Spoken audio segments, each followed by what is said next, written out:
है आपका अपने YouTube चैनल शिक्षा मंथन में। और आज हम लोग बात करने वाले हैं एक बहुत ही महत्वपूर्ण टॉपिक के संदर्भ में, जो कि लगभग प्रत्येक परीक्षाओं में जिसका बहुत महत्वपूर्ण रोल रहता है और जिसको हम लर्निंग या अधिगम के रूप में जानते हैं।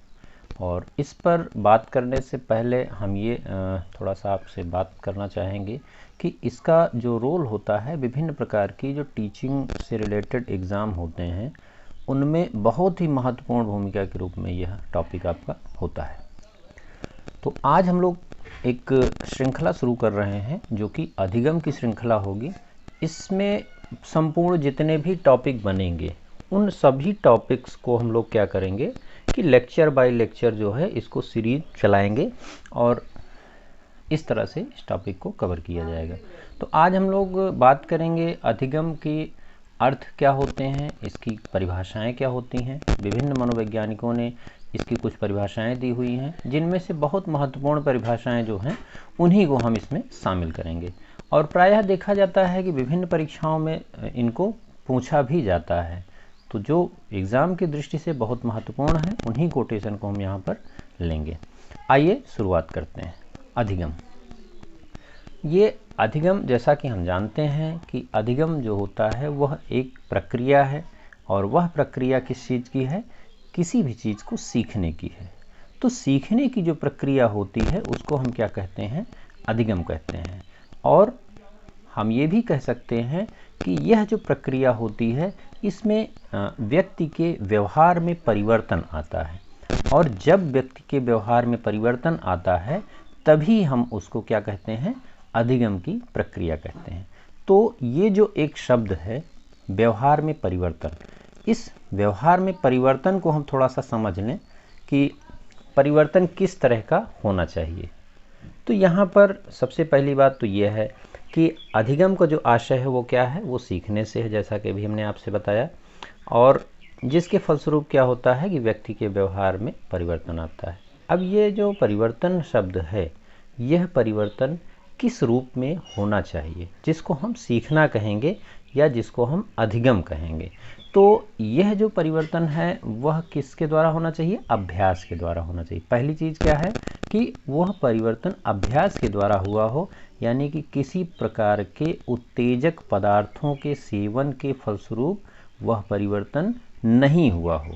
यदि किसी प्रकार के उत्तेजक कह लीजिए के सेवन के फलस्वरूप वो परिवर्तन होता है तो उसको हम क्या कहेंगे? उसको हम सीखना नहीं कहेंगे। ठीक है, यानी कि इसकी क्या विशेषता है? इसकी पहली विशेषता जो है वो ये है कि इसमें जो परिवर्तन हो वो कैसा हो? वो अभ्यास के फलस्वरूप हो, यानी कि अभ्यास जो होता है वह मुख्य रूप से इसमें क्या होगा? कार्यकारी उसका संबंध होगा अभ्यास से परिवर्तन का। पहली चीज़ हो गई। दूसरी चीज़ यहाँ हो गई अनुभव, एक्सपीरियंस। तो ये जो अनुभव है व्यक्ति का, वह उसके जो भी अधिगम होता है या जो भी चीज़ें वह सीखता है व्यक्ति, वह उसके सीखने में काफ़ी महत्वपूर्ण भूमिका निभाता है। क्या? अनुभव। तो यहाँ पर हमने क्या देखा? पहली चीज़ तो परिवर्तन जो आएगा उसमें अभ्यास की भूमिका होनी चाहिए, यानी कि बार बार लगातार किसी चीज़ की जब हम प्रैक्टिस करते हैं, जब हम अभ्यास करते हैं तो वह प्रक्रिया क्या होती है? उसको हम सीख जाते हैं। ठीक है, इसी को हम अधिगम कहते हैं या अधिगम की प्रक्रिया कह सकते हैं।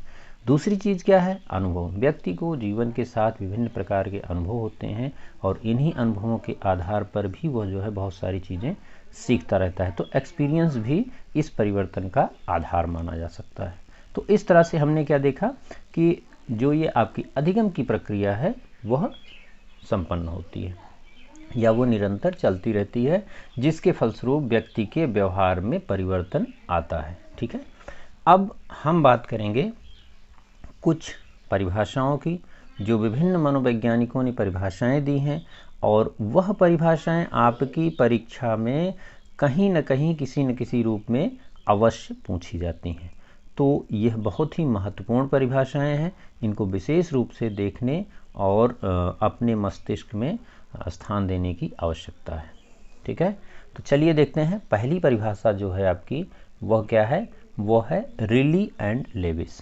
रिली तथा लेविस के अनुसार जो अधिगम था, इनका मानना ये था कि अभ्यास या अनुभूति से व्यवहार में धारण योग्य परिवर्तन, इन्होंने क्या कहा, धारण योग्य परिवर्तन जो होगा वो कैसा होगा, वो आपका अधिगम कहा जाएगा या सीखना कहा जाएगा। कौन सा परिवर्तन, धारण योग्य परिवर्तन, ठीक है।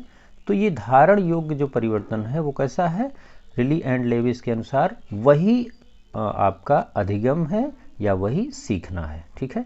तो इन्होंने क्या कहा, एक शब्द इसको आपको बहुत महत्वपूर्ण रूप से इसको देखना होगा कि धारण योग्य परिवर्तन, रिली एंड लेविस। इसको आप, चूंकि विभिन्न परिभाषाओं के कुछ शब्द होते हैं और वह शब्द जो है कीवर्ड्स के रूप में उपयोग किए जाते हैं, तो आपको वह शब्द आपको याद रखना है और उनको उनके मनोवैज्ञानिकों से जोड़ के रखना है, ठीक है। तो रिली एंड लेविस का मानना क्या था कि अभ्यास या अनुभूति से जो व्यवहार में परिवर्तन आता है वो कैसा हो, वह धारण योग्य परिवर्तन हो, तो उसको क्या कहेंगे, उसको हम सीखना कहेंगे या सीखने की संज्ञा उसको हम देंगे, ठीक। नेक्स्ट परिभाषा जो है आपकी वो है वुडवर्थ। बहुत ही महत्वपूर्ण परिभाषाएं हैं ये। तो वुडवर्थ ने क्या कहा, वुडवर्थ ने जो अपनी परिभाषा में कहा वो ये है कि नवीन ज्ञान, यानी जो नया ज्ञान है जिसको हम सीखना चाह रहे हैं, नवीन ज्ञान तथा नवीन प्रतिक्रियाओं का अर्जन करने की प्रक्रिया अधिगम की प्रक्रिया है। तो इन्होंने क्या कहा, इन्होंने कहा कि पहली चीज़ तो नवीन ज्ञान जो आपका है, और दूसरी चीज़ क्या है, नवीन प्रतिक्रियाएं, ठीक है। नवीन ज्ञान और नवीन प्रतिक्रियाओं का अर्जन, ठीक, करने की प्रक्रिया को हम क्या कहेंगे, अधिगम कहेंगे, ठीक है। तो ये इसके कुछ कीवर्ड्स हैं। चलिए हम लोग नेक्स्ट परिभाषा को देखते हैं। नेक्स्ट परिभाषा जो आपकी है वो स्किनर महोदय ने दी है। स्किनर का क्या मानना है, स्किनर का कहना ये है कि अधिगम किस तरह से होता है, आइए हम लोग देखते हैं। स्किनर के अनुसार अधिगम व्यवहार में उत्तरोत्तर अनुकूलन की प्रक्रिया है, ठीक है। अनुकूलन की प्रक्रिया, कैसी प्रक्रिया है, अनुकूलन की प्रक्रिया है। जो स्किनर के अनुसार अधिगम होगा वो कैसा होगा, व्यक्ति को अपने व्यवहार में क्या करेगा, वह अपने व्यवहार में उत्तरोत्तर अनुकूलन करता रहेगा, और जो यह अनुकूलन करने की प्रक्रिया होगी उसी को हम क्या कहेंगे, उसी को हम अधिगम कहेंगे या उसी को हम सीखना कह सकते हैं, ठीक है।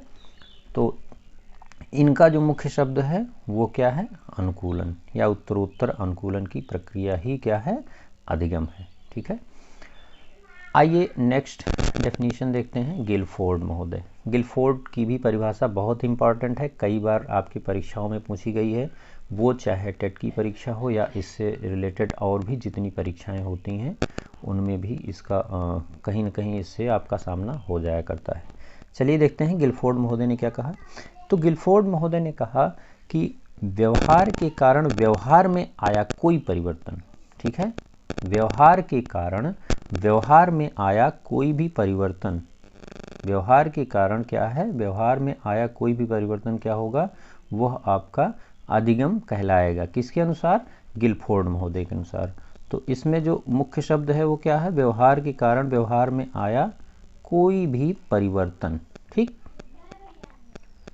यानी कि व्यक्ति का जो व्यवहार होता है उस व्यक्ति के व्यवहार करने के कारण जो उसके व्यवहार में कोई परिवर्तन आता है तो उसको गिलफोर्ड महोदय ने क्या कहा, गिलफोर्ड महोदय ने उसकी का नाम अधिगम दिया हुआ है, ठीक है।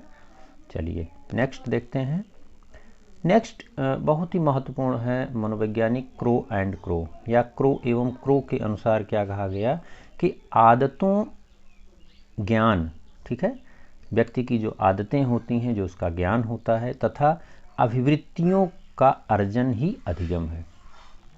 यहाँ पर तीन शब्द बहुत महत्वपूर्ण है ये इनके अनुसार, और वो तीनों क्या हैं, पहली चीज़ है आदत आप इनकी, और फिर उसके बाद व्यक्ति का ज्ञान कैसा है वो महत्वपूर्ण है, ठीक है, और तीसरी चीज़ क्या है, अभिवृत्ति, ठीक। तो ये तीनों चीज़ें क्या हैं, ये तीन शब्द हैं, आदत, ज्ञान और अभिवृत्ति। इन तीनों का जो अर्जन है, व्यक्ति जो अर्जित करता है इनको, जो आदतें अर्जित करता है, जो ज्ञान अर्जित करता है, या जो उसकी अभिवृत्तियां हैं उसको अर्जित करता है, तो क्रो एंड क्रो का मानना यही है कि ये तीनों चीज़ें जो अर्जित करने की प्रक्रिया है या जो अर्जन है, वही क्या है, वही अधिगम है। ठीक है, तो इस तरह से ये परिभाषाएं थी मित्रों। यहाँ पर इन परिभाषाओं को देखने से कुछ चीज़ें स्पष्ट होती हैं, जैसे कि हम ये कह सकते हैं कि जो अधिगम है वह एक परिणाम ना होकर के एक प्रक्रिया है, यानी कि क्या है, एक प्रोसेस है, इसको हम प्रोसेस कह सकते हैं। ठीक है, और भी इसकी कुछ विशेषताएं हो सकती हैं, जैसे कि सीखना जो है वो क्या है, व्यवहार में परिवर्तन को कहा जाता है, जैसे कि अभी हमने बात ही की थी कुछ देर पहले। और इसके साथ साथ व्यवहार में जो परिवर्तन होगा वो कैसे होगा, अभ्यास अथवा अनुभूति के या कह लीजिए कि अनुभव के परिणाम स्वरूप होता है। और इस तरह से हम कह सकते हैं कि व्यवहार में जो अपेक्षाकृत अस्थायी परिवर्तन होना चाहिए, यानी कि अस्थायी परिवर्तन को हम अधिगम नहीं कहते हैं। ठीक है, अथवा हम ये भी कह सकते हैं कि वो क्या हो, धारण योग्य परिवर्तन हो, ठीक, यानी अस्थायी हो। और यहाँ पर एक चीज़ विशेष रूप से ध्यान देने की बात है कि जो परिवर्तन होगा व्यक्ति के अंदर, वह थकान से, परिपक्वन या कह लीजिए कि दवा खाने आदि से जो परिवर्तन होते हैं उनको हम सीखने के अंतर्गत नहीं रखते हैं। तो इस तरह से आज की जो सीरीज थी वो यही थी कि अधिगम, उसका अर्थ और परिभाषा।